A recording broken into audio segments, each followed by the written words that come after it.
बिस्मिल्लाह वल्हम्दुलिल्लाह वस्सलातु वस्सलामु अला रसूलिल्लाह अम्मा बाद।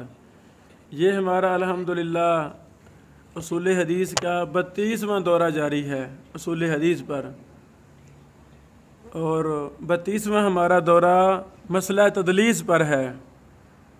तो इसमें कई हमारे लेक्चर हो चुके हैं, वो हमारे यूट्यूब चैनल उलूमुल हदीस पर मौजूद हैं। तो हमने इसमें हाफिज़ इब्न हजर अस्क़लानी रहमतुल्लाह की जो बहुत अच्छी किताब है तबक़ातुल मुदल्लिसीन, इसको हमने पढ़ना था। तो आज की मजलिस में हम अल-मर्तबतुल ऊला पढ़ेंगे, यानी तबक़ातुल मुदल्लिसीन में 5 तबके हैं। तो जो पहला तबका है उसमें 33 रावी हैं, 33 रावी हैं, 33 रावी। ये वो रावी हैं जिन्होंने नादिर तदलीस की है, नादिर, और इनकी तदलीस मुज़र नहीं है, यानी इनका अनस बयान करना मुज़र नहीं है, मुहद्दिसीन ने कबूल किया है। तो जो मुहद्दिसीन ने कबूल किया है हम भी कबूल करेंगे। हम कौन हैं? मुहद्दिसीन के मनहज से हटकर बात करने वाले।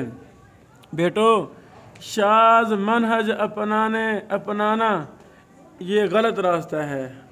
जिसने भी शाज़ मनहज अपनाया है उसमें खैर बरकत नहीं होती। तो हमारा मनहज वही है जो मुहद्दिसीन का मनहज हो, बस बात ख़त्म हुई। जी बेटा, हमारे मोहतरम फजीलत माब अब्दुस्सलाम हाफिज़हुल्लाह वो इंशाअल्लाह इसकी क़िराअत करेंगे। बिस्मिल्लाहिर्रहमानिर्रहीम। अल-मर्तबतुल ऊला व इद्दतुहुम 33 नफ्सा। अहमद इब्न अब्दुल्लाह इब्न इसहाक़ अल-अस्बहानी अल-हाफ़िज़ अबू नईम साहिब तसानीफ़ अल-कसीरत अश-शाइआ मिनहा हिल्यतुल औलिया व कमारिफ़त अस-सहाबत व कल मुस्तखरिजीन अला अस-सहीहैन। कानत लहु इजाज़तुन मिन उनास अदरकहुम व लम यल्क़हुम फ़कान यरवी अन्हुम बिसीग़त अख़बरना व ला युबय्यिनु कौनहा इजाज़तन, लकिन्नहु कान इज़ा हद्दस अम्मन समिअ मिन्हु यक़ूलु हद्दसना सवाअ कान ज़ालिका क़िराअतन औ समाअन वहुव इस्तिलाह लहु तबिअहु अलैहि बअज़ुहुम व फ़ीहि नौअ तदलीस बिन्निस्बति लिमन ला यअरिफ़ु ज़ालिक। क़ाल अल-ख़तीब। सबसे पहला रावी अहमद बिन अब्दुल्ला बिन इसहाक़ अस्फ़हानी, इमाम अबू नुऐम अस्फ़हानी बड़े मशहूर हैं। उनको क्यों लाए पहले तबका में? चूँकि वो कुछ ऐसे रावियों से हदीसें बयान करते थे जिनका ज़माना पाया है लेकिन उनसे मुलाकात हुई नहीं। वो बतौर इजाज़तन रवायत लेते थे, और इजाज़तन रवायत में वो लफ्ज़ अख़बराना बयान करते थे, अख़बराना कहते थे। हालांकि जब इजाज़तन रवायत हो वहाँ अख़बराना बोला जाता नहीं। ये इसी वजह से मुहद्दिसीन में से बाज़ ने कहा कि ये तो तदलीस है। अगर इजाज़तन रवायत है तो कहना चाहिए भी इजाज़तन, मैं इनको मिला नहीं हूँ, मैंने ज़माना पाया है, उन्होंने इजाज़त दिया है, इजाज़त आमा, तो मैं उस लिहाज से रिवायत बयान कर रहा हूँ। अब अबू नईम अस्फ़हानी साहब का अन से बयान करना मुज़र नहीं है, यह तदलीस मुज़र नहीं है। दूसरी बात, इमाम अबू नईम अस्फ़हानी रहमहुल्लाह अख़बरना और हद्दसना में फ़र्क नहीं करते थे, बल्कि खा कोई क़िराअत करता या कोई पढ़ता तो वो या समा होता या क़िराअत होती तो वो हद्दसना से ही रिवायत बयान करते थे। हालांकि मुहद्दिसीन नाम फ़र्क करते हैं। अगर एक पढ़ रहा है बाकी सुन रहे हैं तो अख़बरना कहते हैं, और अगर उस्ताद ही पढ़ रहा है तलबा सुन रहे हैं फिर हद्दसना, जबकि इमाम अबू नईम अस्फ़हानी फ़र्क नहीं करते थे। खतीब बगदादी साहब ने क्या कहा? क़ाल अल-ख़तीब रअयतु लिअबी नुऐम अश्या यतसाहल फ़ीहा मिनहा अन्नहु युत्लिक़ु फ़िल इजाज़ति अख़बरना व ला युबय्यिन। क़ाल अज़-ज़हबी हाज़ा मज़हब रआहु अबू नुऐम वहुव ज़रब मिन अत-तदलीस व क़द फ़अलहु ग़ैरुहु। अल-थानी अहमद बिन मुहम्मद बिन इब्राहीम बिन हासिम अस-समरक़ंदी अबू यहया अल-कराबीसी मुहद्दिस मशहूर समिअ मुहम्मद बिन नस्र अल-मरवज़ी व मुहम्मद बिन इसहाक़ बिन खुज़ैमह। क़ाल अल-इदरीसी अक्सर अन मुहम्मद बिन नस्र फ़अताहुम फ़ी ज़ालिक, यानी बिअन्नहु दल्लस अन्हु इजाज़ा फ़इन्न लहु मिन्हु इजाज़तन सहीहा قال الإدريسي رأيتها بخط محمد بن النصر. الثالث أحمد بن محمد بن يحيى بن حمزة الدمشقي القاضي أكثر عن أبيه عن جده. فقال أبو حاتم الرازي سمعته يقول لم أسمع من أبي شيئا. وقال أبو عوانة الإسفرايني أجاز له أبوه فروى عنه بذلك، يعني ولم يبين كونها إجازة. अब बयान कर रहे हैं इजाज़ा से हदीस, तो बताना चाहिए ना भी ये इजाज़ा है, तो वो बताया नहीं, तो अब इनका अन से बयान करना मुज़ेरा नहीं है। चलो जी। الرابع إسحاق بن راشد الجزري كان يدق حدثنا في الوجادة، فإنه حدث عن الزهري فقيل له أين لقيته؟ قال مررت ببيت المقدس فوجدت كتابا له. حكى ذلك الحاكم في علوم الحديث عن الإسماعيلي.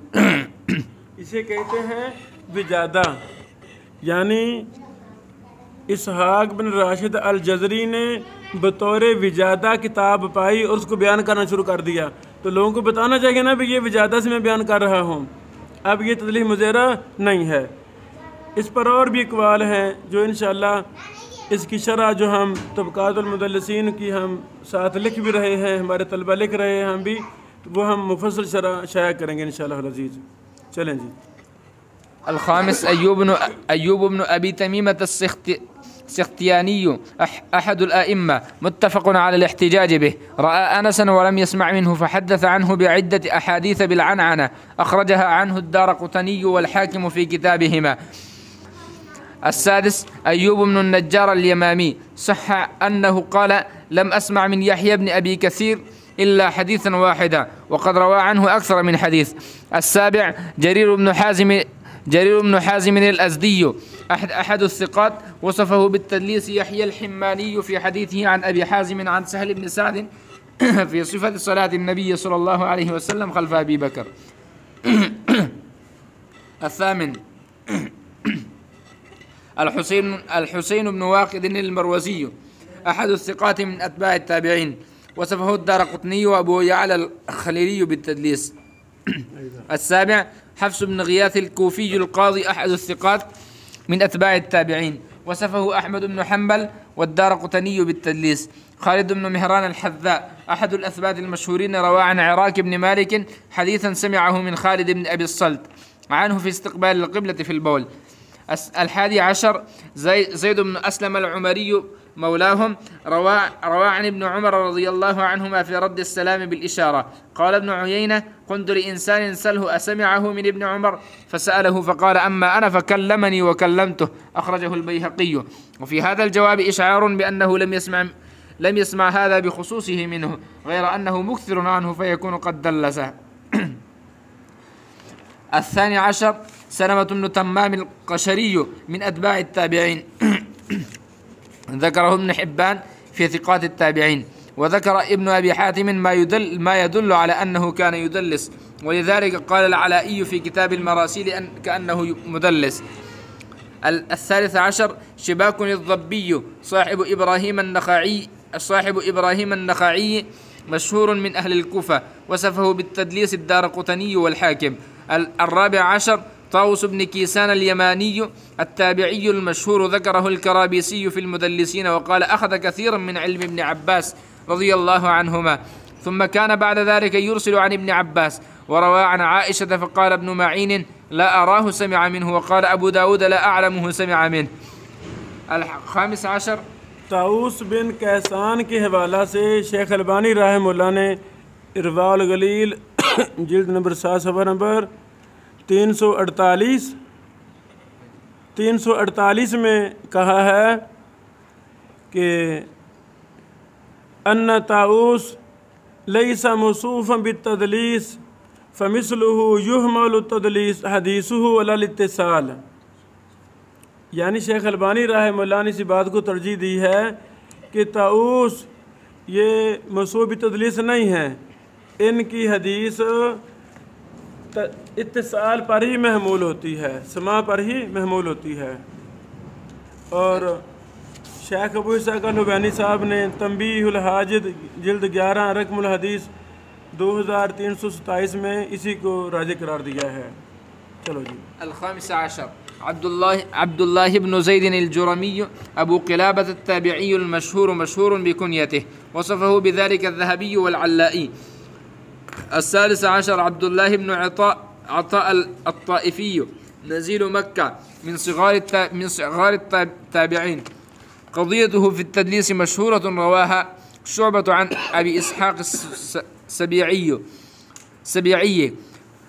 السابع عشر عبد الله بن وهب المصري الفقيه المشهور، وصفه بذلك محمد بن سعد في الطبقات.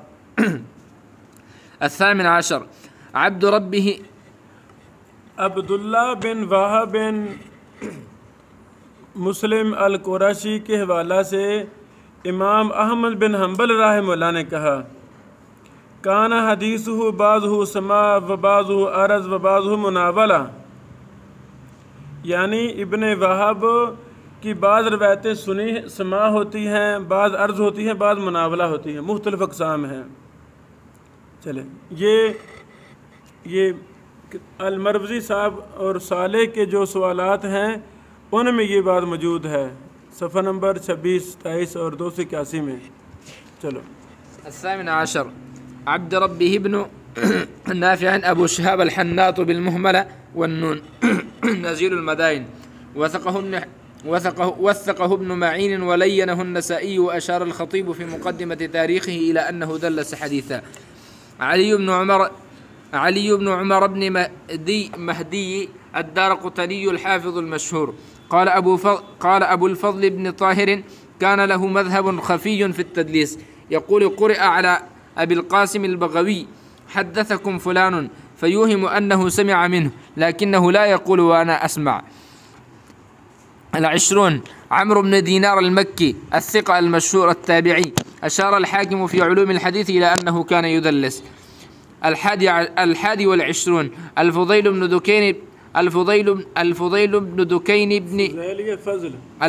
دكين بن زهير أبو نعيم الكوفي، مشهور من كبار شيوخ البخاري، وصفه أحمد بن صالح المصري بذلك.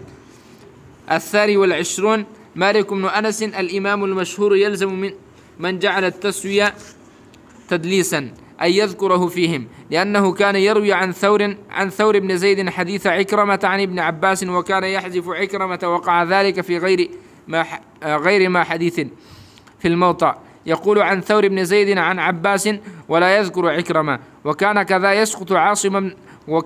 يسقط عاصم بن عبد الله من إسناد آخر، ذكر ذلك الدارقطني، وأنكر ابن عبد البر أن يكون هذا تدليسا. الثالث والعشرون محمد بن إسماعيل بن إبراهيم بن المغيرة البخاري الإمام، وصفه بذلك أبو عبد الله بن مندة في كلام له، فقال فيه أخرج البخاري قال فلان وقال لنا فلان، وهو تدليس، ولم يوافق ابن مندة على ذلك. यानी जो हमने अरबी में किताब लिखी है ना मुसव्वतुल मुदल्लिसीन, उस पर मैंने बड़ी तफसीली बहस इसी मसला पर की है कि इमाम बुखारी रहमतुल्लाह पर ये जो इल्ज़ाम है वो इनसे बरी है अल्हम्दुलिल्लाह। और इमाम इब्न हजर भी पहले तबके में लाकर इमाम बुखारी रहमतुल्लाह को तदलीस से बरी करार दे रहे हैं, और यही राजे है। والذي يظهر أنه كان يقول فيما لم يسمع قال وفيما سمع قال لنا، لكن لا يكون على شرطه، أو موقوفا قال لي أو قال لنا، وقد عرفت ذلك بالاستقراء من صنيعه. محمد بن عمران بن موسى المرزباني الكاتب الإخباري كان يطلق التحديث والإخبار في الإجازة، ولا يبين ذكر ذلك الخطيب وغيره. محمد بن يزيد بن خنيس العابد قال ابن حبان يعتبر حديثه إذا بين السماع في روايته. محمد بن يوسف بن مسدي الحافظ الأندلسي نزيل مكة في 107، كان يدلس الإجازة وله معجم مشهور، مات بمكة سنة 63 و600. مخرمة بن بكير بن عبد الله بن الأشج قال ابن المديني سمع من أبيه قليلا، وقيل لم يسمع منه شيئا، وحدث عنه بالكثير. وقال أبو داود ولم يسمع منه إلا حديث الوتر، ووصفه زكريا الساجي بالتدليس. وقال مالك حلف لي مخرمة أنه سمع من أبيه. وقال موسى بن سلمة قلت لمخرمة بن بكير سمعت من أبيك؟ قال أدرك أبي وهذه كتبه. مسلم بن الحجاج القشيري النسابوري الإمام المشهور. قال ابن مندة إنه كان يقول فيما لم يسمع من مشايخه قال لنا فلان وهو تدليس. وورد ذلك شيخنا الحافظ أبو الفضل بن الحسين وهو كما قال. موسى بن عقبة المدني تابعي صغير ثقة متفق عليه، وصفه الدارقطني بالتدليس، أشار إلى ذلك الإسماعيلي. هشام بن عروة بن الزبير بن العوام تابعي صغير مشهور ذكره بذلك أبو الحسن بن القطان وأنكره الذهبي. وابن القطان معذور، فإن الحكاية المشهورة عنه أنه قدم العراق 3 مرات، ففي الأولى حدث عن أبيه فصرح بسماعه، وفي الثانية حدث بالكثير فلم يصرح القصة، وهي تقتضي أنه حدث عنه بما لم يسمع منه، وهذا هو التدليس. لاحق بن حميد أبو المجلس البصري التابعي المشهور صاحب أنس مشهور بكنيته. أشار ابن أبي خيثمة عن ابن معين إلى أنه كان يدلس وجثم بذلك الدارقطني. يحيى بن سعيد بن قيس بن قهد بالقاف الأنصاري المدني تابعي صغير مشهور، وصفه بذلك علي بن المديني فيما ذكره عبد الغني بن سعيد الأزدي، وكذا وصفه به الدارقطني. يزيد بن هارون الواسطي أحد الأعلام من أتباع التابعين قال ما دلست قط إلا في حديث واحد فيما بورك لي فيه. यानी कहते हैं मैंने एक हदीस में तदलीस की है और उसमें भी मुझे बरकत नहीं मिली। अल्लाह अकबर। चले ख़त्म। अल्हम्दुलिल्लाह।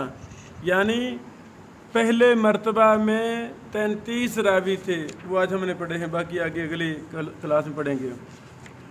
मैं समझाना क्या चाहता हूँ कि अइम्मा मुहद्दिसीन ने अदलो इंसाफ का ऐसा तराजू लगाया कि कायनात में ऐसी मिसाल नहीं मिलती। अल्लाह अकबर।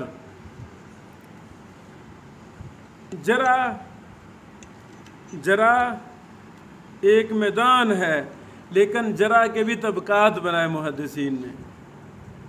तदलीस एक मैदान है, हर किसी को एक ही लाठी से नहीं हाँका। जिसने एक बार तदलीस की है, जिसने 100 बार की है, दोनों का हुक्म एक करना ज़्यादती है, नाइंसाफ़ी है। मुहद्दिसीन ने इंसाफ किया, तबकात बना दिए, और जरह व तदील का कोई भी मसला ऐसा नहीं है जिसमें तबका बंदी ना हो। ऐसा समझे। वहम में भी दर्जात हैं। एक है लहू वहमुन, एक है लहू औहाम, इन दोनों में फ़र्क है। आपका क्या ख्याल है, ये दर्जा बंदी होनी चाहिए कि नहीं? मुबशर ने चोरी एक की है तो ज़िला कसूर की सारी चोरियां डाल दो उसके खाते, ये इंसाफ होगा? इंसाफ है कि ज़्यादती है? ये जुल्म है, हराम है। तो अगर किसी रावी ने ज़िंदगी में 1-2 बार तदलीस की है तो मुहद्दिसीन ने उनकी रिवायात को जांचा, परखा, फिर हुक्म लगाया कि ये पहले तबके का है, ये दूसरे का है, ये तीसरे का, ये चौथे का, ये 5वें का। उन्होंने इंसाफ किया है। हमें भी मुहद्दिसीन को फॉलो करना चाहिए। बारक अल्लाह फीकुम।